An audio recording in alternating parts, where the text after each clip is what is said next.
Hello everyone, welcome to the class 9th of science. So now we are studied the chapter number 2 of your book is matter around us pure. इसके हमने 2 videos complete कर लिए थे, 2-3 videos हमने देख लिए थे इसके और हमारा ये 3rd वीडियो चल रहा है। तो आज हम देखेंगे पेज नंबर 20 से। आप सभी अपनी बुक का पेज नंबर 20 निकाल लीजिए और हम स्टार्ट करते हैं। ठीक है, हमें पढ़नी थी आज एक्टिविटी 2.3। एक्टिविटी 2.3 में क्या दिया हुआ है बेटा आपको, इसमें मैं आपको ऐसे एक्सप्लेन कर देती हूँ। आपको यहाँ पे क्या दिया हुआ है, फर्स्टली आपको क्या लेना है बेटा, 2 बीकर लेने हैं। क्या लेने हैं, 2 बीकर लेने हैं। दोनों में क्या डालना है, हमें 50 ml ऑफ वाटर डालना है। ठीक है, दोनों बीकर्स में क्या करना है, हमें 50 ml ऑफ वाटर डालना है।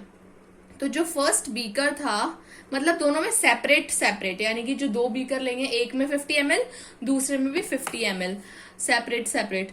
तो फिर हम फर्स्ट वाला जो बीकर है उसमें हम क्या करेंगे, salt in 1 beaker and sugar और बेरियम क्लोराइड। ठीक है, तो जो फर्स्ट बीकर है जिसमें हमने 50 ml ऑफ वाटर डाला हुआ है उसमें हम क्या करेंगे, सॉल्ट यानी कि नमक मिला देंगे, उसके अंदर डिजोल्व कर देंगे। उसके बाद जो सेकेंड वाला बीकर है उसमें हम क्या डाल देंगे, शुगर डाल देंगे और बेरियम डाल देंगे। बेरियम क्लोराइड होता है, कंपाउंड होता है, वो हम इसके अंदर डिजोल्व करवा देंगे। फिर हम क्या देखेंगे कि हम मतलब उनको सबसे पहले कंटिन्यूस स्टीरिंग करनी पड़ेगी, यानी कि दोनों को अच्छे से डिजोल्व कर दिया, हिला दिया, किसी चीज से हिला के अच्छे से उनको डिजोल्व कर लेंगे। फिर हम क्या देखेंगे, when no more solute can be dissolve heat the contents of the beaker. फिर हम क्या करेंगे, जो बीकर है उसके अंदर पे जो कंटेंट भरा हुआ है जो उनके अंदर, उनको हम सबको क्या कर लेंगे बेटा, हीट कर लेंगे, यानी कि गर्म कर लेंगे दोनों बीकर्स को, जब तक कि जो पूरा जो सॉल्यूट है जब तक नहीं बच जाए पूरा, यानी कि वो अच्छे से डिजोल्व नहीं हो जाए तब तक नहीं, मतलब जब तक जो सॉल्यूट उसके अंदर दिखता रहे ना, तब तक हमें क्या करना है, उसको डिजोल्व करते रहना है ताकि दिखे ना। एक टाइम पे आके ऐसा होगा कि आपको दिखना ही बंद हो जाएगा। ठीक है, डिसअपियर हो जाएगा, यानी कि वो अच्छे से डिजोल्व हो जाएगा।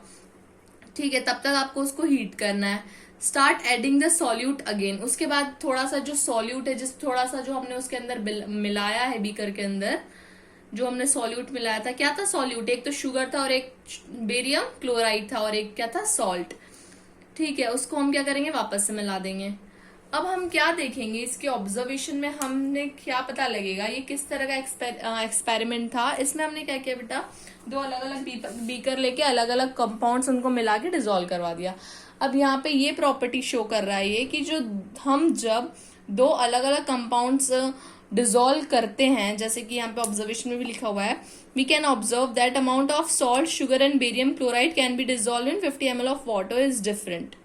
तो जो अमाउंट है ना इनका, जो डिजोल्व हुआ है 50 ml ऑफ वाटर में, तो हम क्या करेंगे, हम ये देखेंगे कि क्या है, डिफरेंट है, बिल्कुल अलग है। When the contents of beaker are heated, जब वो बीकर्स के अंदर जो कंटेंट है उनको जब क्या किया जाता है, हीट किया जाता है, तो जो सॉल्युबिलिटी होती है वो क्या हो जाती है, इंक्रीज हो जाती है।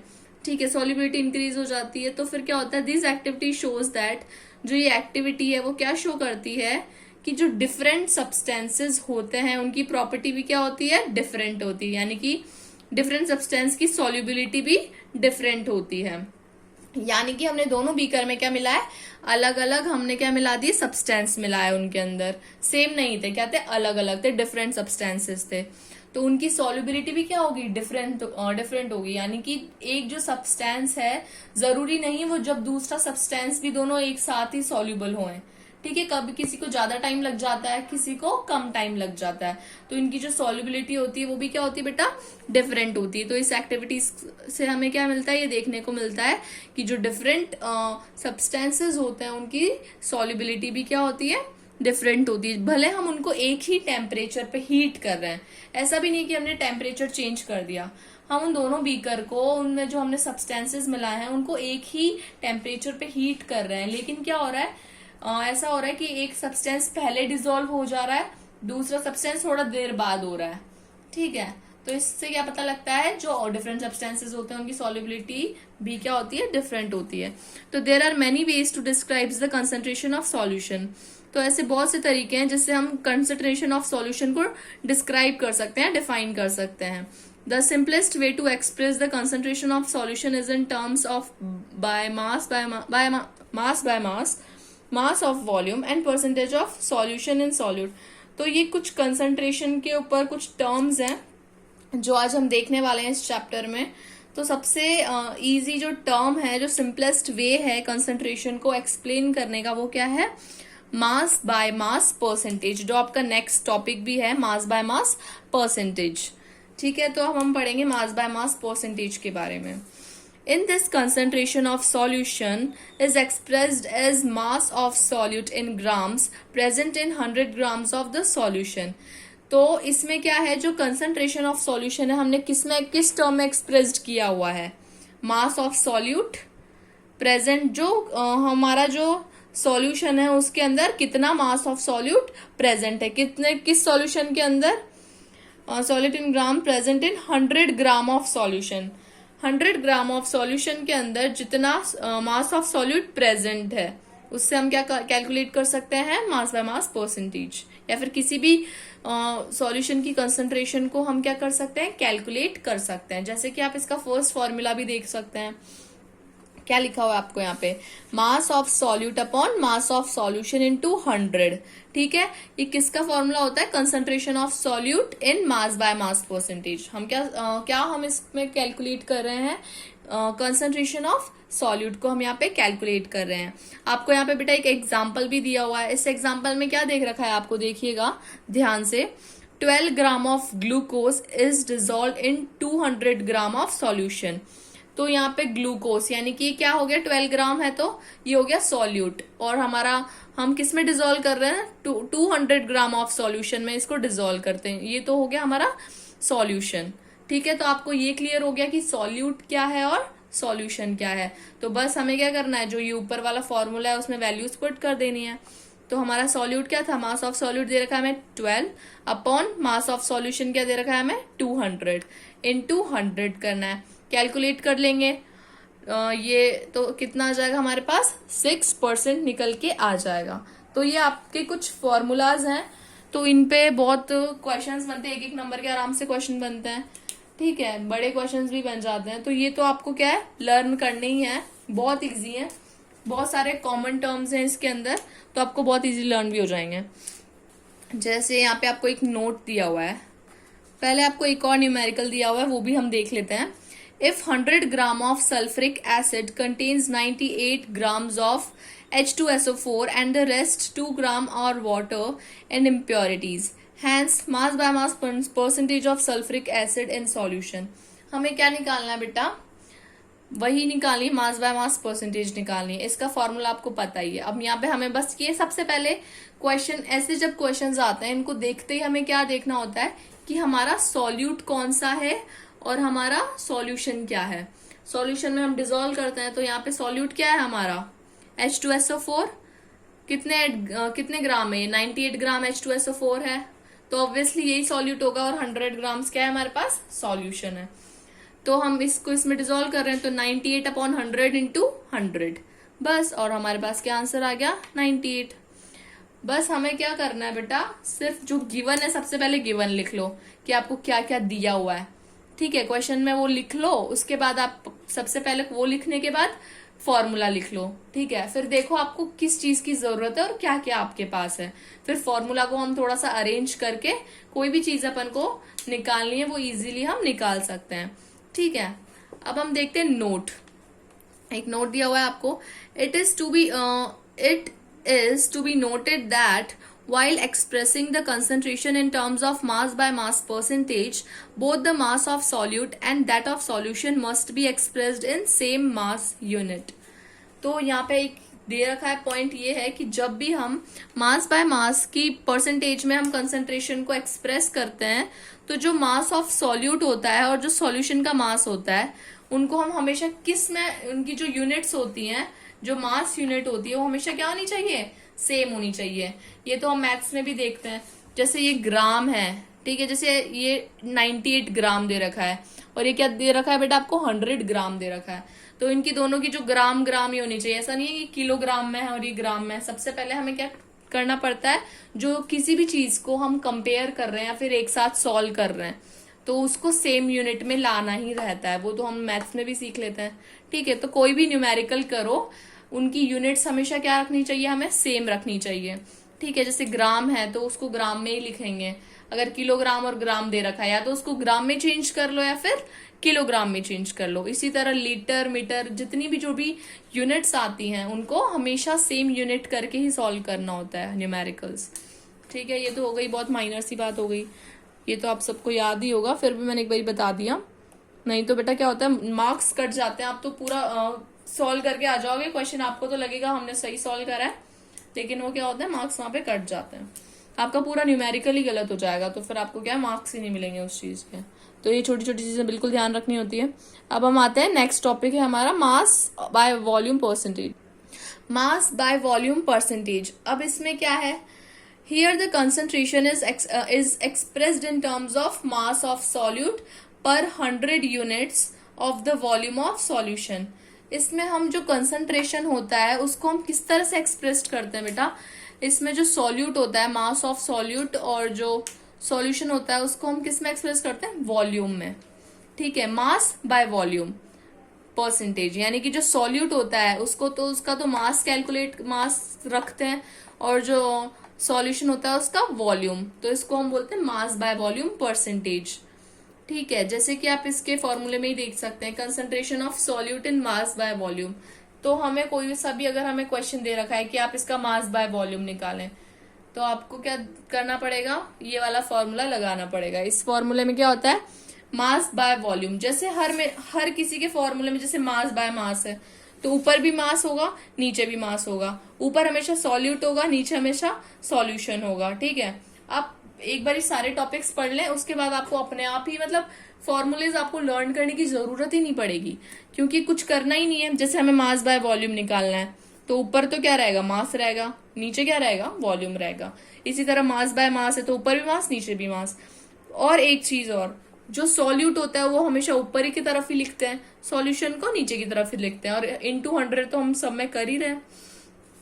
We can express mass by volume percentage in either of one unit, ग्राम पर मिलीलीटर। इसको जो वॉल्यूम टर्म है ना बेटा, उसको हम किस में रिप्रेजेंट करते हैं, जैसे कि यहाँ पे ग्राम पर लीटर वर्ड यूज कर लें। जैसे आपसे कभी कोई न्यूमेरिकल पूछा तो उसमें कौन कौन सी यूनिट्स आ सकती है आपके, किलोग्राम पर लीटर आ जाएगी, ग्राम पर लीटर आ जाएगी, इसको ऐसे डिनोट करते हैं, यहाँ पे लिखा भी हुआ है साइड में, ग्राम पर मिलीलीटर आ जाएगी।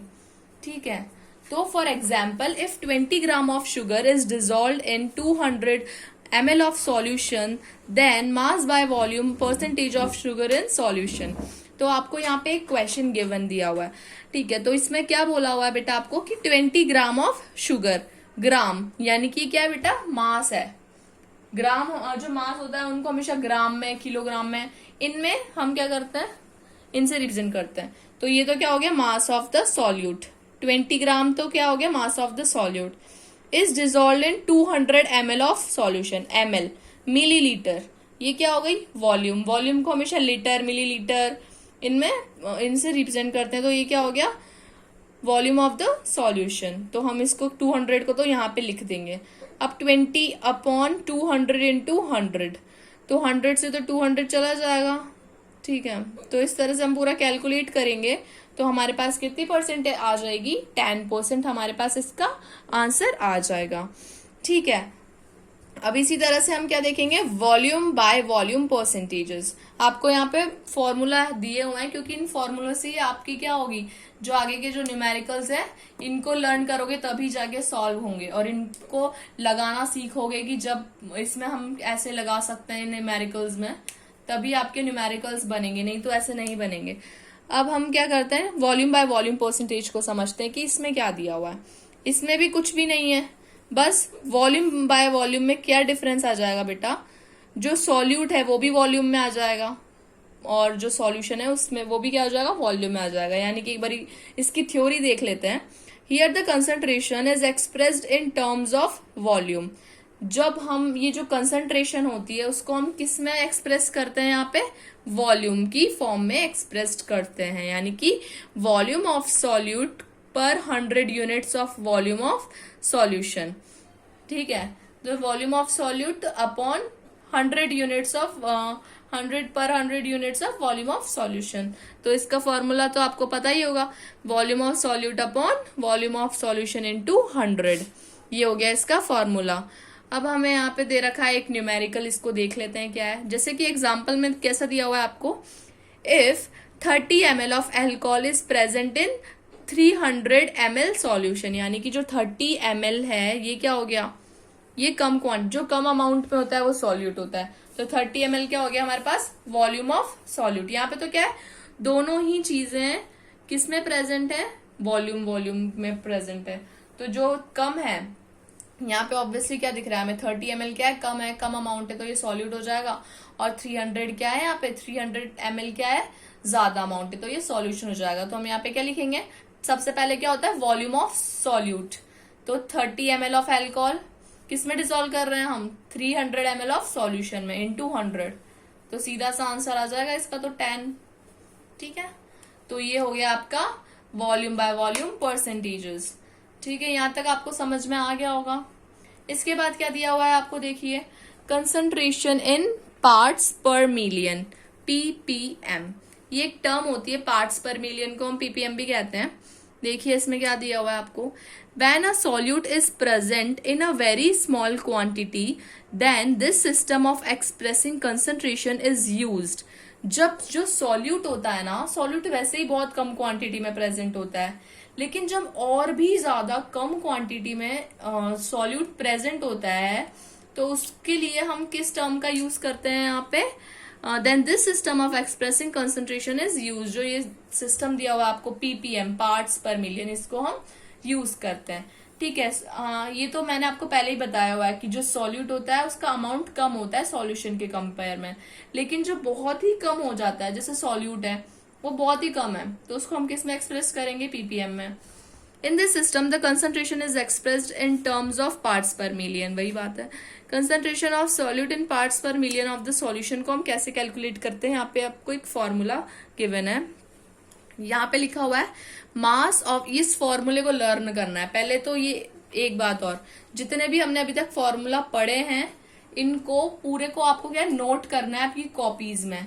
यहाँ पे जितने भी फॉर्मूलाज हैं ये आपके बहुत ज्यादा इंपॉर्टेंट है। तो मास बाय मास परसेंटेज वाला, मास by volume percentage, volume by volume percentage, और मैं अभी जो पढ़ा रही हूँ आपको कंसंट्रेशन इन पार्ट्स पर मिलियन, इसका भी आपको फॉर्मूला सबके क्या नोट करना है। तो आपको क्या होगा, बहुत इजी पड़ जाएगा। कभी भी हम कोई भी न्यूमेरिकल सॉल्व कर रहे हैं तो फटाफट से पेज निकाल के देख लो, अगर कुछ नहीं आया तो इस तरह से आपको क्या है, इजी पड़ जाएगा ये। तो इसका फॉर्मूला है मास ऑफ सॉल्यूशन इन ग्राम। जो सॉल्यूशन का मास होता है किसमें, ग्राम्स में दिया होता है, upon 10⁶ gram of solution into 100। ये आपको दे रखा है फॉर्मूला। एग्जाम्पल देख लो इसका, इफ 10 ग्राम्स ऑफ DDT। अब जो इस एग्जाम्पल में क्या दिया हुआ बेटा, 10 ग्राम ऑफ DDT किसमें प्रेजेंट है, यहाँ पे कितना दिया हुआ है, ये 10 लाख ग्राम ऑफ सॉल्यूशन दिया हुआ है आपको। ठीक है, इसमें कितना 10 ग्राम ऑफ DDT प्रेजेंट है। ये एक पेस्टिसाइड होता है, इसको ना मिलाया जाता है। मतलब इसमें क्या करते हैं, जब हम खेतों में कभी खेती होती है तो इसका छिड़काव किया जाता है, एक तरह का पेस्टिसाइड होता है ये। ठीक है, इससे क्या होता है, कीड़े वीड़े नहीं लगते हैं, मतलब सही रहती है फसलें, तो इसका छिड़काव कर दिया जाता है। तो इसको मिला दिया आपने 10 लाख ग्राम ऑफ सॉल्यूशन में, पार्ट्स पर million of DDT in solution. अब आपको ये कैलकुलेट करना है। तो हमारा सिंपल सा फॉर्मूला था mass of solution in gram, mass of solution, solution क्या हो गया यहाँ पे DDT, इनटू क्या करना है हमें, DDT कितना दे रखा है हमको, 10 ग्राम, 10 ग्राम ऑफ सॉल्यूशन DDT दिया हुआ है। अब मास ऑफ सॉल्यूशन तो 10 इंटू 10⁶, और यहाँ पे मास कितना दे रखा है सॉल्यूशन का, 10 लाख ग्राम। तो इसका आंसर कितना आ जाएगा, ऊपर भी क्या है 10 टू 10⁶, तो ये आ गया आपका आंसर 10 ppm, यानी कि पार्ट्स पर मिलियन। ठीक है, इसको सॉल्व कर लेंगे फॉर्मूला लगा के, तो आपका ये आंसर आ जाएगा। ठीक है, तो इस तरह से हमें क्वेश्चन दिए जाते हैं और हमें ऐसे फॉर्मूलेस पुट करने पड़ते हैं, यानी कि जो वैल्यूज होती है उनकी बस इसमें फॉर्मूलाज में हम पुट कर देंगे तो इजीली हमारा आंसर आ जाएगा। एक बात और यहाँ पे पॉइंट दिया हुआ है, it is very important to keep in mind that percentage concentration of a solution refers to mass of solute in 100 gram of solution and not in 100 gram of solvent in water। और ये चीज हमें हमेशा ध्यान रखनी है, जो हमें जो कंसंट्रेशन होती है, percentage concentration of a solution, इसको हमेशा कहाँ रेफर किया जाता है, मास ऑफ सॉल्यूट होता है, जो हमेशा कितना होना चाहिए, 100 ग्राम ऑफ सॉल्यूशन ही होना चाहिए। 100 gram of solvent in water में नहीं किया जाएगा रेफर, इसको हमेशा मास ऑफ सॉल्यूट कितना, 100 ग्राम ऑफ सॉल्यूशन। ठीक है, तो अब आपने यहाँ तक हमने कुछ कंसेप्ट्स देख लिए कि किस तरह से हम क्वेश्चंस को फॉर्मूले की हेल्प से सॉल्व करते हैं। अब जो थोड़े बहुत एग्जांपल्स दिए हुए हैं हमें, वो आप इसे ट्राई कर लेना, क्योंकि आपको सॉल्व तो पूरे किए ही हुए हैं यहाँ पे। अगर आप एक बार देख भी लोगे तो आपको यहाँ पे क्या समझ में आ जाएगा। तो लेकिन हम क्या करेंगे, इसको मैं आपको अच्छे से ही समझाऊंगी कॉपी में सॉल्व करके, तो ये हम नेक्स्ट वीडियो में कवर करेंगे, क्योंकि अभी आज की वीडियो का टाइम तो पूरा हो चुका है और थोड़ा ज्यादा भी हो जाएगा। इसलिए आप क्या करिएगा, इन फॉर्मूलाज को अपनी कॉपी में लिख लिएगा, ताकि जब हम इस एग्जाम्पल्स को सॉल्व करेंगे तब आप क्या है, फॉर्मूला भी देखते जाना और जैसे मैं सॉल्व कर रही हूँ वो भी देखते जाना। तो उससे क्या रहेगा, उससे ज्यादा जल्दी समझ में आता है। तो ये एग्जाम्पल हम नेक्स्ट वीडियो में कवर करेंगे और उसके बाद नेक्स्ट टॉपिक भी कवर कर लेंगे। ठीक है, तो आज के लिए इतना ही। Thank you, bye bye.